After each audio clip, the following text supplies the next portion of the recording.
राधे राधे सभी को। आशा है आप सब कुशल मंगल होंगे। आज इस वीडियो में जो मैं बात करने वाला हूँ वो DSSB टीचिंग वैकेंसी की एक पोस्ट की बात करने वाला हूँ जिसका पोस्ट कोड है 4126। इस पोस्ट कोड से आप समझ गए होंगे मैं किसकी बात करने वाला हूँ। तो मैं बात करने वाला हूँ DSSB TGT कंप्यूटर साइंस की। आपको पता है कि काफ़ी टाइम बाद जो है कंप्यूटर साइंस की ये वैकेंसी निकली है। थोड़ा सा चेंजेस आए हैं। क्या क्या चेंजेस आए हैं उस बारे में मैं भी बात करूंगा इस वीडियो में। एंड इसका क्या एलिजिबिलिटी क्राइटेरिया है, किस तरह से इसका पेपर फॉर्म होता है, कितने नंबर ला के आप इसको क्वालिफाई कर सकते हैं, क्या क्या आपको पढ़ना होगा और क्या स्ट्रैटेजी रहने वाली है, सबके बारे में थोड़ी थोड़ी बात मैं इस वीडियो में करने वाला हूँ। और वीडियो के लास्ट तक मैं आपको इतनी गारंटी दे सकता हूँ कि आपके अंदर एक कॉन्फिडेंस आ जाएगा कि भाई आप ये पेपर निकाल सकते हैं, ये पेपर टफ नहीं है। ठीक है, जिनको लगता है, क्योंकि बहुत लोगों को ये लगता है कि पेपर जो है टफ आता है, पर उसके बारे में भी मैं बात करूँगा कि पेपर कैसा आता है। ठीक है, तो चलिए आज के इस वीडियो को शुरू करते हैं। बताने से पहले आपको पता है कितनी वैकेंसीज आ रखी हैं इसके अंदर। तो टोटल जो है 675 वैकेंसीज़ हैं। ठीक है, जिसमें UR में 416 है, EWS में 116 है, OBC में कोई वैकेंसी नहीं है। पर इसका मतलब ये नहीं है कि आपको फॉर्म फिल करना है, क्योंकि आपको पता है आपको रिजर्वेशन मिल जाता है UR के अंदर। ठीक है, ST में 39 है और SC में 104 है। तो टोटल 675 वैकेंसी है। इसका पोस्ट कोड है 4126, ये आपको पता होना चाहिए। ठीक है, अब अगर मैं बात करूं कि इसका पे स्केल क्यों है, क्योंकि सबसे पहली इंपॉर्टेंट चीज़ होती है पे स्केल। आधे से ज़्यादा बच्चे जो हैं वो फॉर्म इसलिए भरते हैं क्योंकि इसमें पेमेंट ज़्यादा है। तो ये बात बिल्कुल सच है। क्यों ज़्यादा है उसका भी एक रीज़न है। पहली बात तो इसका पे लेवल 7 है, ये चीज़ आपको समझनी है। एंड ये एक ग्रुप बी पोस्ट है। ठीक है, नॉन मिनिस्ट्रियल है एंड नॉन गेजेटेड है, जिसका बेसिक पे जो है वो आप स्क्रीन पे देख पा रहे होंगे 44,900 है, यानी कि लगभग 45,000 रुपये।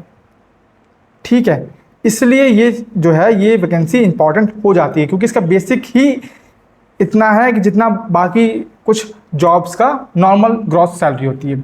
उसके बाद इसमें जो है आपका DA आ जाता है। आपको पता है क्योंकि दिल्ली की पोस्ट का जो DA जो है 60% आता है, तो उसके अकॉर्डिंग जो है 26,940 इसमें DA मिलता है। HRA जो है वो 30% मिलता है दिल्ली का, ये चीज़ आपको पता होनी चाहिए। तो उसके अकॉर्डिंग 13,470 रुपये इसमें और ऐड होते हैं। Transport allowance and DA on TA ये ऐड होता है 5,760। तो इससे जो ग्रॉस सैलरी है वो आपकी लगभग 1 लाख रुपये पहुँच जाती है, लगभग 1 लाख रुपये। तो जिस पोस्ट की सैलरी जो है वो 1 लाख रुपए है, तो उसके लिए मेहनत करना तो बनता है कि नहीं भाई। थोड़ी सी आपको मेहनत यहाँ पे आप दिखा सकते हैं। उसके बाद क्या इसकी एलिजिबिलिटी है, पहले मैं थोड़ी सी बात यहाँ पे एलिजिबिलिटी की बता देता हूँ।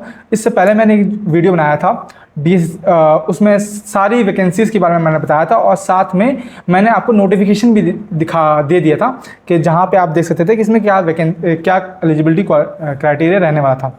लेकिन फिर भी मैं बता देता हूँ। देखो, जो कंप्यूटर से रिलेटेड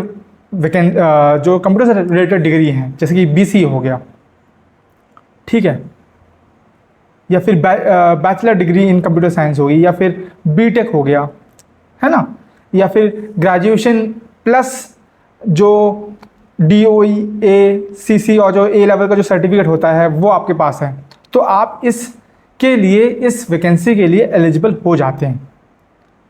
एक चीज़ जो यहाँ पे इस बार चेंज आया था वो थी आपकी एज लिमिट। आपको पता है एज लिमिट जो है जो 32 होती थी वो घटाकर जो है वो 30 कर दी गई थी, यानी कि 30 साल के जो विद्यार्थी हैं या उससे कम एज के हैं वो इसको फॉर्म आराम से भर सकते थे। उसमें भी जो है रिलैक्सेशन मिलेगा। आपको पता है रिलैक्सेशन यहाँ पर मैं बता देता हूँ। तो जो ST SC का रिलैक्सेशन है वो 35 ईयर्स का है, मतलब 35 साल वाले भी भर सकते हैं। OBC का जो है वो 33 है ना। और जो जैसे कि PWD वाले जो होते हैं उनको 40 ईयर्स मिल जाता है, ठीक है। जैसे लोकल बॉडी एम्प्लॉयज़ होते हैं उनका 3 साल मिल जाता है, ये चीज़ है। बस इस वैकेंसी की जो इम्पोर्टेंट खास बात है वो ये है कि इसमें बीएड नहीं मांगा है, समझ रहे हो। तो ये उन स्टूडेंट्स के लिए, उन कैंडिडेट्स के लिए बहुत ही इम्पॉर्टेंट वैकेंसी हो जाती है जिन्होंने कंप्यूटर में डिग्री हासिल की है लेकिन उन्होंने बीएड नहीं कर रखी। तो ये वैकेंसी बहुत इंपॉर्टेंट है। सेकंड चीज़ क्या है, इसमें भाई इंटरव्यू भी नहीं है, तो इसलिए ये और इम्पॉर्टेंट हो जाती है, समझ रहे हो। मतलब आपको सिर्फ और सिर्फ पेपर निकालना है एंड जॉब आपके हाथ में, जॉब भी सीधा 1 लाख के स्टार्टिंग, बहुत बड़ी बात है, ठीक है।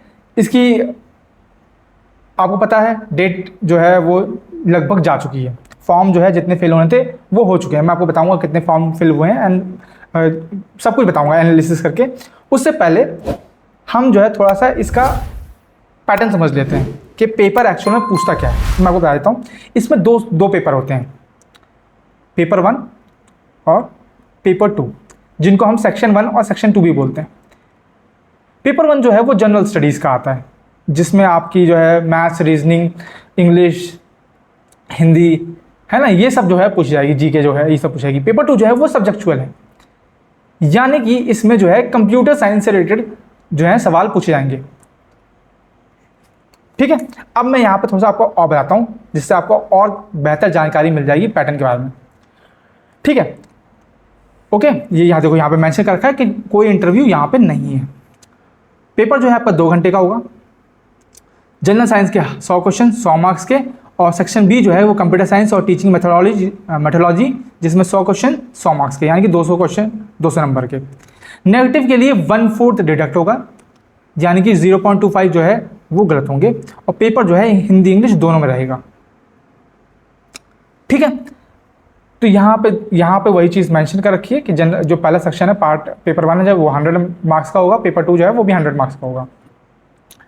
इसमें कंप्यूटर साइंस के अलावा टीचिंग मेथोडोलॉजी यानी कि पेडागॉगी, है ना, उससे भी कुछ क्वेश्चंस बनते हैं। उसके लिए मैं एक सेपरेट वीडियो ला दूंगा कि आपको पेपर 1 और पेपर 2 जो है किस तरह से प्रिपेयर करना है, ताकि आप जो है इस चीज़ को, इस वैकेंसी को जो है आराम से अपनी झोली में ले सकें, ठीक है। उससे पहले जो इम्पॉर्टेंट चीज़ है वो ये है कि इसमें एक एलिजिबिलिटी क्राइटेरिया है। अब ये चीज़ इंपॉर्टेंट हो जाती है क्योंकि मैक्सिमम बच्चे जो है अच्छा स्कोर कर देते हैं एक पेपर में, लेकिन दूसरे पेपर में वो एलिजिबिलिटी क्राइटेरिया ही फुलफिल नहीं कर पाते। अब अच्छी बात ये है इस पेपर में कि जो सेक्शन 1 है, जो पेपर 1 है, उसमें एलिजिबिलिटी क्राइटेरिया नहीं है। सिर्फ पेपर 2 जो आपका सब्जेक्चुअल है उसमें एलिजिबिलिटी क्राइटेरिया है। वो कितना है वो भी मैं आपको बता देता हूँ, ठीक है। ये यहाँ पे मेंशन है, देख सकते हैं आप, कि the mandatory minimum qualifying marks with will be applicable only in the domain subject specific, यानी कि सेक्शन बी में, यानी कि पेपर 2 में ही, ठीक है। There will not be any minimum qualifying marks in section A. Section A में कोई भी मिनिमम क्वालिफाइंग मार्क्स नहीं है, लेकिन जो मेरिट होगी आपकी वो ऐसा नहीं कि सेक्शन बी से ही निकलेगी, वो दोनों से निकलेगी, A+B दोनों से मेरिट लिस्ट बनेगी, ठीक है। कोई इंटरव्यू नहीं है, तो मतलब कि अगर आपने पेपर अच्छा किया, मेरिट में आपका नाम आया, तो आपका सिलेक्शन 100% श्योर, इस बात की गारंटी। यहाँ से आने पहले मैं आपको यहाँ पर थोड़ी सी और बताता हूँ कि अब जब सेक्शन ए में कोई क्वालिफाइंग क्राइटेरिया है नहीं, तो सेक्शन बी में कितना है, जो मिनिमम क्वालिफाइंग क्राइटेरिया है वो कितना है।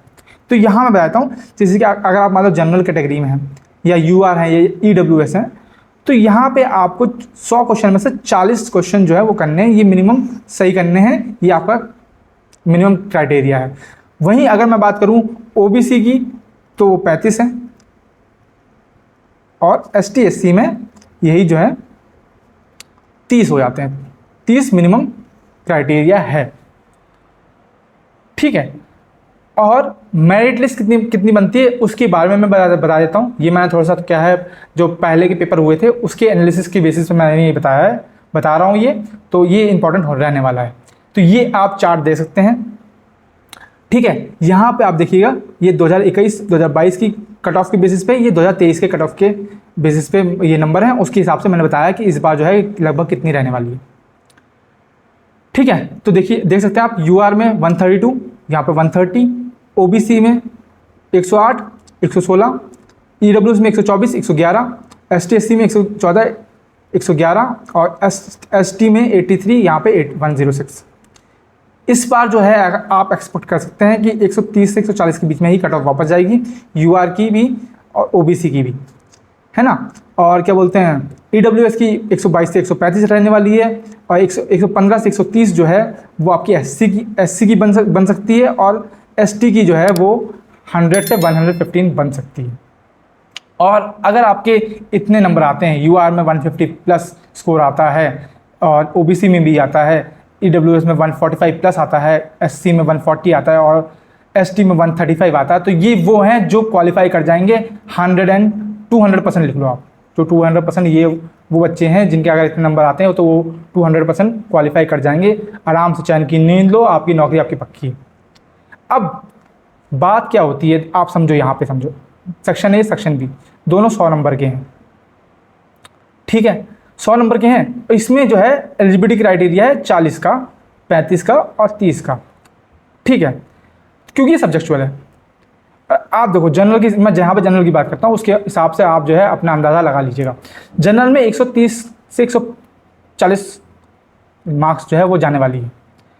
मान लो कि सेक्शन बी में आपके 50 नंबर आते हैं, या 50 से 55 नंबर आते हैं, इतने तो आप ला ही सकते हैं मार्क्स, क्योंकि बेसिक एलिजिबिलिटी क्राइटेरिया भी फुलफिल करना है। तो मान लो आपका आधा पेपर जो है आप आधे क्वेश्चन कर पाते हैं, तब भी जो पेपर 1 होता है जिसमें जनरल स्टडीज होता है, इसमें आप आराम से 80 से 85 क्वेश्चन सही कर सकते हैं। अगर आपने ऐसा कर दिया तो आप भैया, आपकी जॉब आपके हाथ में है, मेरिट लिस्ट में आपका नाम हो जाएगा तुरंत ही। तो ये चीज़ आप समझो। जो जनरल, जो पेपर 1 होता है, जो जनरल स्टडीज़ का पेपर है, वो रिलेटिवली इतना हार्ड नहीं आता है, ठीक है। मैथ्स रीजनिंग जो आप नॉर्मली प्रैक्टिस के द्वारा जो है उसको बेहतर कर सकते हैं, इंग्लिश और हिंदी, या फिर हिंदी, है ना, और जो जीके है वो भी इतनी हार्ड टफ नहीं आती।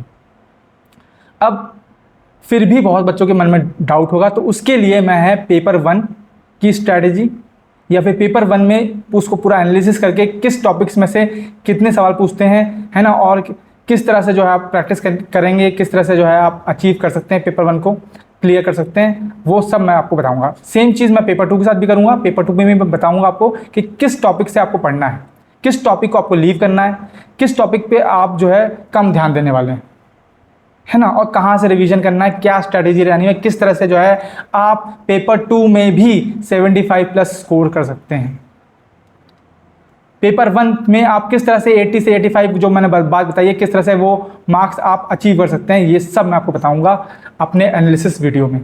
और मैं आपको ये गारंटी देता हूँ कि जो मेरे एनालिसिस जो मैं करता हूँ, वो मैं ऐसा नहीं है कि मैं अपने अज्यूम करके बता रहा हूँ। जो प्रीवियस जो ईयर का जो ट्रेंड रहता है, जो पहले पूछे आते हैं क्वेश्चंस, उसी के बेसिस पे विथ प्रूफ मैं ये बात बताता हूँ, ठीक है। और मैं ऐसी कोई बात नहीं बोलता हूँ कि भाई आप ये कोर्स कर लो तो आपका 100% हो जाएगा। मैं ऐसी कोई बात नहीं बोलता, मैं आपको प्रैक्टिकल अप्रोच बताता हूँ कि भाई, क्योंकि अगर मैं ये पेपर दे रहा हूँ तो मैं किस तरह से अपने लिए स्ट्रैटेजी बनाऊँगा, उसी हिसाब से मैं ये स्ट्रैटेजी आप सभी के लिए बनाता हूँ। इसलिए मेरी स्ट्रैटेजीज जो हैं वो इतनी इफेक्टिव रहती हैं, ठीक है। तो बस यही मुझे बताना था कि ये जो वैकेंसी है बहुत इंपॉर्टेंट है। जिन्होंने भरी है वो प्रिपरेशन के लिए लग जाएं, क्योंकि अगर आपने फॉर्म भरा है तो ये आप एक्सपेक्ट कर सकते हैं कि इस ईयर के एंड में, यानी कि दिसंबर से जनवरी तक के बीच में ये इसका पेपर होने वाला है। यानी कि आपको मिलेंगे 4 से 5 महीने का प्योर टाइम, ठीक है। इसमें तो भाई आप कुछ भी कर सकते हैं अगर आप एक बार दिमाग जो है और दिल को एक डायरेक्शन में लगा लें तो, ठीक है। और ये पेपर आगे भी हो सकता है, बट मैं एक जैसे प्रीवियस पेपर का ट्रेंड होता था कि मतलब कि जब फॉर्म की डेट खत्म हो जाती थी उसके 5-6 महीने बाद जो है वो उसके अंदर जो है पेपर करवा लेते थे। तो उसी ट्रेंड के हिसाब से मैंने ये बताया है, ठीक है। बाकी जब डेट आ जाएगी तब तो आपको ऑब्वियसली जो है वो पूरा पता चल जाएगा कि कब पेपर है, ठीक है, तो बस यही मुझे बताना था, यही नोटिफाई करना था कि किस तरह से जो है ये आपका पूरा टीजीटी कंप्यूटर साइंस का पूरा जो पेपर है वो किस तरह से रहने वाला है, क्या क्या आने वाला है इसमें, ताकि आप जो है मेंटली अपने आप को प्रिपेयर कर सकें। ठीक, तो बस मिलते हैं अगले वीडियो में, तब तक के लिए राधे राधे सभी को।